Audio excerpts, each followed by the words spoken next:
June 1వ తారీఖు నుంచి సినిమా థియేటర్ల బంద్ అనేటువంటి తీవ్రమైన నిర్ణయం తెర మీదకు వచ్చిన తర్వాత ఎందుకు ఈ వాతావరణం కల్పించబడుతుంది, జరుగుతున్నది ఏమిటి, దీన్ని ప్రోద్బలిస్తున్నటువంటి వ్యక్తులు ఎవరు, ఇవన్నీ అంశాల మీద ఒక విచారణ జరిగితే రేపొద్దున పరిశ్రమకు ఉపయోగపడే విధంగా కొన్ని విధానాలని మేము అవలంబించడానికి వీలుగా ఉంటుందనేటువంటి ఉద్దేశంతో ఎప్పుడైతే థియేటర్ల మూసివేత అనేటువంటి అంశం వచ్చిందో నేను హోమ్ సెక్రటరీ గారితో మాట్లాడి వారికి చెప్పాం, దీని మీద వెంటనే లోతుగా అంశాలను విచారించండి, తద్వారా ఏం జరుగుతుందో తెలుసుకోవాలి, దాన్ని బట్టి ఒక నిర్ణయాన్ని మనం తీసుకోవడం కుదురుతుందని చెప్పాం. ఆ ప్రాసెస్ స్టార్ట్ అవుతుంది. అయితే ఇవాళ ఒకటే మేము చెప్పేది అందరికీ కూడా, సినిమా రంగానికి చెందిన వారికి కూడా చెప్పేది, ఈ ప్రభుత్వం ముఖ్యమంత్రి చంద్రబాబు నాయుడు గారి నేతృత్వంలో అధికారంలోకి వచ్చిన దగ్గర నుంచి కూడా పరిశ్రమకి పూర్తిగా సహకారం అందించాలనేటువంటి ఆలోచనతో గత ప్రభుత్వంలా కాకుండా ఈ ప్రభుత్వం పూర్తిగా అన్ని అంశాలని పరిశీలించి మీకు సహకారం పెద్ద ఎత్తున ఇవ్వాలనేటువంటి ఆలోచన చేస్తున్న విషయం అందరికీ తెలుసు సినిమా పరిశ్రమ వారికి. దాంతోపాటు ఉప ముఖ్యమంత్రి పవన్ కళ్యాణ్ గారు స్వయంగా ఆయన సినిమా రంగం నుంచి వచ్చారు. ఆయన స్పష్టంగా అధికారంలోకి వచ్చిన వెంటనే ఒక సమావేశాన్ని ఏర్పాటు చేసి పెద్ద నిర్మాతలందరినీ కూర్చోబెట్టి మాట్లాడి మీకు ఏ సమస్యలు ఉంటే వాటిని అన్నింటినీ పరిష్కరించడానికి మేము సిద్ధంగా ఉన్నాం, అదేవిధంగా సినిమా రంగాన్ని గౌరవించాల్సినటువంటి బాధ్యతను మేము తీసుకున్నాం, గతంలోలా కాదు అనేటువంటి మాట చెప్పి ఏ సమస్య మీకు ఇబ్బంది ఉన్నా కూడా మా సినిమాటోగ్రఫీ మినిస్టర్ ఉన్నారు, తనతో మాట్లాడండి అనేటువంటి మాట కూడా వారు చెప్పడం జరిగింది.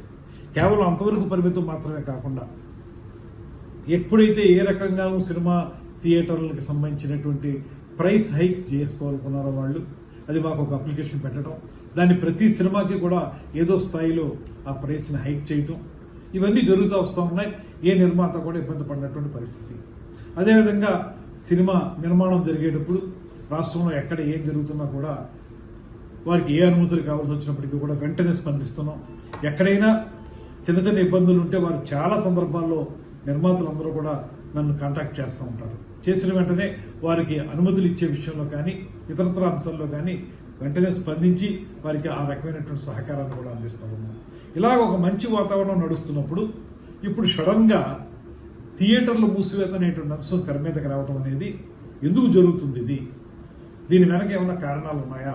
అది కూడా రేపు జూన్ 12వ తారీఖున పవన్ కళ్యాణ్ గారి సినిమా రిలీజ్ అవుతున్న సందర్భంలో ఎందుకు ఈ రకమైన వాతావరణం వచ్చింది? అదే సందర్భంలో ఒకవేళ మీరు థియేటర్లు మూసివేయాలనేటువంటి నిర్ణయం కానీ తీసుకున్నట్లయితే ఆ నిర్ణయాన్ని అసలు మీరు ముందు ఎవరితో చర్చించి ఆ నిర్ణయానికి రావాలి, కానీ ఎకాయికీని థియేటర్లు మూసివేత అనేటువంటి తీవ్రమైన నిర్ణయానికి రావడానికి మీకు దోహదం చేసినటువంటి కారణాలు ఏంటి, ఇవన్నీ తెలియాల్సిన అవసరం ఉంది. కనుక ఈ విచారణ చేపట్టడం అనేటువంటిది కార్యక్రమాన్ని మేము తీసుకోవడం జరిగింది. దీని ద్వారా ఒకటే మేము మనం చేసేది, ఇవాళ ఈ ప్రభుత్వం మీకు అత్యంత గౌరవం ఇస్తూ ఉంది, పరిశ్రమని అన్ని రకాలుగా కూడా ఆదుకోవడానికి సిద్ధంగా ఉన్నాం, కలిసి ముందుకు వెళదాం అనేటువంటి ఆలోచన చేయడానికి వీలుగానే కొత్తగా సినిమా సంబంధించినటువంటి పాలసీని తీసుకొస్తా ఉన్నాం. పాలసీ తీసుకొచ్చినప్పుడు ప్రతిసారి మీరు మాకు ఒక అప్లికేషన్ పెట్టుకునే పరిస్థితి లేకుండా, ప్రతి సినిమాకి విడివిడిగా అడగక్కర్లేకుండా ఒక పాలసీ ద్వారా మొత్తం అందరికీ కూడా ఏదో రకంగా సపోర్ట్ ఉండేలాగా మేము ఒక నిర్ణయం తీసుకోబోతున్నాం. ఇంత మంచి వాతావరణంలో ఉన్నప్పుడు ఎందుకు ఈ సినిమా థియేటర్లు మూసివేత అనేటువంటి మాట ఎందుకు వచ్చింది అనేటువంటిది మాకు తెలియాలి. తెలిస్తే దాన్ని బట్టి రేపొద్దున పరిశ్రమలో ప్రొడ్యూసర్స్కి, ఎగ్జిబిటర్స్కి, డిస్ట్రిబ్యూటర్స్కి అందరికీ ఉపయోగపడే విధంగా మేము కొన్ని నిర్ణయాలు తీసుకోవడానికి అవకాశం ఉంటుంది. కనుక ఇది ప్రభుత్వం సహజంగానే ఈ విచారణ ద్వారా కొన్ని అంశాలను బయటికి తీసుకొచ్చి వాటి ప్రాతిపదికగా ఒక కార్యాచరణ ఏర్పాటు చేసుకోవడానికి చేస్తున్న ప్రయత్నం ఇది.